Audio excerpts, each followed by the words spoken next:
Hi guys, hammaga assalomu alaykum. Sizlarni kanalimda ko'rib turganimdan juda ham xursandman. 3-dars.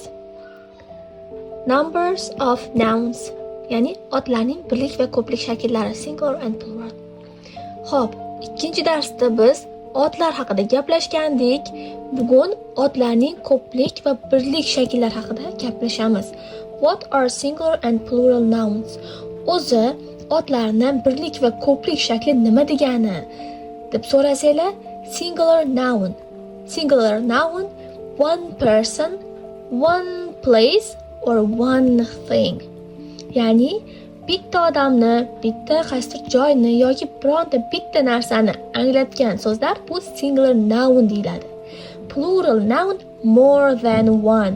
Bittadan ko'p narsalar, ya'ni ko'plikni bildirgan so'zlarga plural nouns deyiladi. Example, misol, one book, bitta kitob. Two books, ikkita kitob.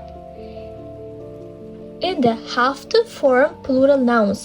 O'zi ko'plik shaklini qanaqa yasaymiz, Farangiz deb savol bermoqchi bo'lsanglar, bu juda ham oddiy. Birinchi usuli add s. So'zga s qo'shimchasini qo'shamiz. S qo'shimchasi bu lar degan ma'noni anglatadi. Book, books, kitoblar.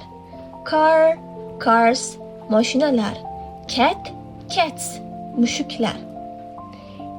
Endi ikkinchi qismi so'zlarga es qo'shimchasini qo'shish orqali yasaymiz. Masalan, qanaqa so'zlar? Agar so'z s, sh, ch, x, o harflar bilan tugasa, es qo'shamiz.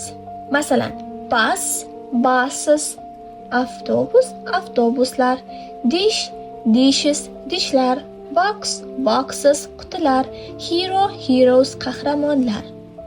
Bularni yaxshilab yodlab olishingiz kerak. Bularning ichida ham istisno holatlari bor, lekin ularni keyingi darslarda ko'rib chiqamiz.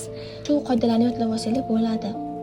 3-qoidasi, agar so'z undosh plus y harfi bilan tugasa, y harfi I ga o'zgartirilib, es qo'shiladi. Masalan, baby so'zi mana y harfi bilan tugayapti. Y dan oldin undosh harf kelgani uchun y harfi I ga o'zgarib, ko'plik yasash uchun es qo'shimchasi qo'shilyapti. Babies, babies. Chaqaloqlar. City, y harfidan oldin t harfi undosh harf kelgani uchun y harfi I ga o'zgarib, unga es qo'shimchasi qo'shilyapti. Shaharlar. Ladies ham xuddi shunaqa. Endi Vaydan keyin undoshni tushundik. Ya'ni vaydan oldin undosh harf kelsa tushundik. Endi vaydan oldin unli harf kelsa nima qilamiz desanglar, vaydan oldin unli harf kelsa o'zgarishsiz s qo'shimchasi qo'shiladi.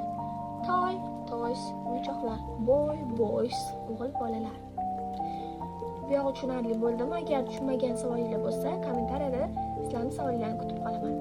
Endi 4-qoida irregular plurals. 4-yasalish qoidasi. Shunaqa maxsus so'zlar bor. S olmaydi va boshqa ko'rinishda yozilib, ko'plik shaklini yasaydi. Bularni yodlab olishinglar kerak. Man, woman, child, children, food, feet, tooth, teeth, mouse, mice. Tarjimalar yozilgan. Endi bajarishlar uchun mashq. Izohlarda iltimos javob qoldiringlar. Book, city, bus, man, toy aniq yasalishi. Endi homework qismiga kelamiz. Uyga vazifa 10 ta singular va plural so'z yozing va uni izohlarda men bilan birgalikda tekshiring. See you in the next time. See you in the next lesson, guys. Bye bye.